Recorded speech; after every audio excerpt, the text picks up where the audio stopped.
Welcome to Bite at a Time Books, where we read you your favorite classics one bite at a time. My name is Bree Carlile, and I love to read and wanted to share my passion with listeners like you. You can sign up for our newsletter at biteatatimebooks.com. You'll also find our new t-shirts in the shop, including podcast shirts and quote shirts from your favorite classic novels. Be sure to follow my show on your favorite podcast platform so you get all the new episodes. We're part of the Bite at a Time Books Productions Network. If you'd also like to hear what inspired your favorite classic author to write their novels, and what was going on in the world at the time, check out the Bite at a Time Books Behind the Story podcast, wherever you listen to podcasts. Today we'll be continuing Les Miserables by Victor Hugo. Chapter 2. Badly Sewed. But the task of sages is one thing. The task of clever men is another. The Revolution of 1830 came to a sudden halt. As soon as a revolution has made the coast, the skillful make haste to prepare the shipwreck. The skillful in our century have conferred on themselves the title of statesmen, so that the word statesman has ended by becoming somewhat of a slang word. It must be borne in mind, in fact, that wherever there is nothing but skill, there is necessarily pettiness. To say the skillful amounts to saying the mediocre. In the same way, to say statesman is sometimes equivalent to saying traitors. If, then, we are to believe the skillful, revolutions, like the Revolution of July, are severed arteries. A prompt ligature is indispensable. The right, too grandly proclaimed, is shaken. Also, right once firmly fixed, the state must be strengthened. Liberty once assured, attention must be directed to power. Here the sages are not, as yet, separated from the skillful, but they begin to be distrustful. Power, very good. But in the first place, what is power? In the second, whence comes it? The skillful do not seem to hear the murmured objection, and they continue their maneuvers. According to the politicians, who are ingenious in putting the mask of necessity on profitable fictions, the first requirement of a people after a revolution, when this people forms part of a monarchical continent, is to procure for itself a dynasty. In this way, say they, peace. That is to say, time to dress our wounds, and to repair the house can be had after a revolution. The dynasty conceals the scaffolding and covers the ambulance. Now, it is not always easy to procure a dynasty. If it is absolutely necessary, the first man of genius, or even the first man of fortune who comes to hand suffices for the manufacturing of a king. You have, in the first case, Napoleon. In the second, Iturbide. But the first family that comes to hand does not suffice to make a dynasty. There is necessarily required a certain modicum of antiquity in a race, and the wrinkle of the centuries cannot be improvised. If we place ourselves at the point of view of the statesman, after making all allowances, of course, after a revolution, what are the qualities of the king which result from it? He may be, and it is useful for him to be a revolutionary. That is to say, a participant in his own person in that revolution. That he should have lent a hand to it. That he should have either compromised or distinguished himself therein. That he should have touched the axe or wielded the sword in it. What are the qualities of a dynasty? It should be national. That is to say, revolutionary at a distance. Not through acts committed, but by reason of ideas accepted. It should be composed of past and be historic. Be composed of future and be sympathetic. All this explains why the early revolutions contented themselves with finding a man, Cromwell or Napoleon, and why the second absolutely insisted on finding a family, the House of Brunswick or the House of Orleans. Royal houses resemble those Indian fig trees, each branch of which, bending over to the earth, takes root and becomes a fig tree itself. Each branch may become a dynasty. on the sole condition that it shall bend down to the people. Such is the theory of the skillful.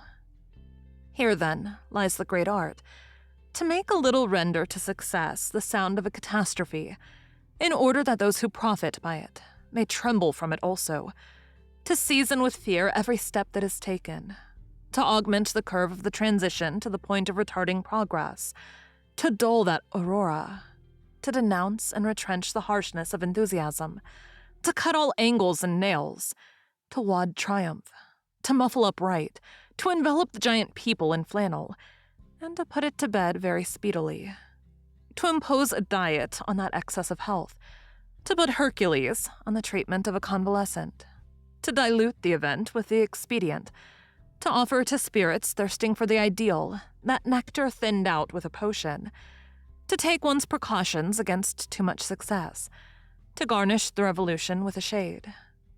1830 practiced this theory, already applied to England by 1688. 1830 is a revolution arrested midway. Half of progress, quasi-right. Now logic knows not the almost. Absolutely, as the sun knows not the candle. Who arrests revolutions halfway? The bourgeoisie. Why? Because the bourgeoisie is interest, which has reached satisfaction. Yesterday it was appetite. Today it is plenitude. Tomorrow it will be satiety. The phenomenon of 1814, after Napoleon was reproduced in 1830 after Charles X. The attempt has been made, and wrongly, to make a class of the bourgeoisie. The bourgeoisie is simply the contented portion of the people. The bourgeois is the man who now has time to sit down. A chair is not a caste. But through a desire to sit down too soon, one may arrest the very march of the human race. This has often been the fault of the bourgeoisie. One is not a class because one has committed a fault. Selfishness is not one of the divisions of the social order. Moreover, we must be just to selfishness. The state to which that part of the nation which is called the bourgeoisie aspired after the shock of 1830 was not the inertia which is complicated with indifference and laziness, and which contains a little shame. It was not the slumber, which presupposes a momentary forgetfulness, accessible to dreams. It was the halt. The halt is a word, formed of a singular double and almost contradictory sense. A troop on the march. That is to say, movement. A stand. That is to say, repose. The halt is the restoration of forces. It is repose, armed and on the alert. It is the accomplished fact which posts sentinels and holds itself on its guard. The halt presupposes the combat of yesterday and the combat of tomorrow. It is the partition between 1830 and 1848. What we here call combat may also be designated as progress. The bourgeoisie, then, as well as the statesmen, require a man who should express this word, halt. And because, a composite individuality, signifying revolution and signifying stability. In other terms, strengthening the present by the evident compatibility of the past with the future. This man was already found. His name was Louis Philippe d'Orléans. The 221 made Louis Philippe king. Lafayette undertook the coronation. He called it the best of republics. The town hall of Paris took the place of the cathedral of Reims. This substitution of a half-throne for a whole throne was the work of 1830. When the skillful had finished, the immense vice of their solution became apparent. All this had been accomplished outside the bounds of absolute right. Absolute right cried, "I protest." Then, terrible to say, it retired into the darkness. Thank you for joining Bite at a Time Books today, while we read a bite of one of your favorite classics. Again, my name is Bree Carlile, and I hope you come back tomorrow for the next bite of Les Miserables. Don't forget, you can sign up for our newsletter at biteatatimebooks.com. And while you're there, check out our t-shirt shop. You can look in the show notes or on our website, biteatatimebooks.com, for the rest of the links for our show.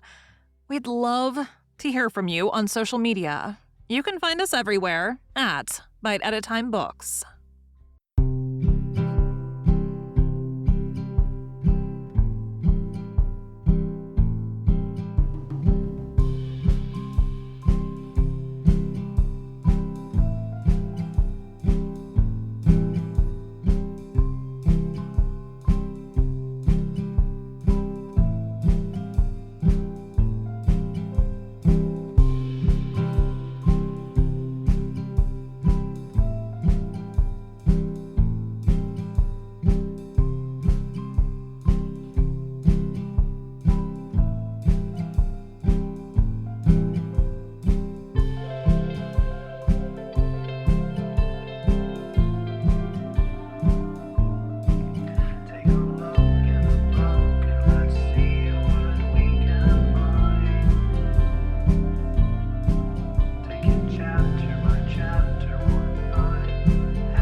One bite at a time.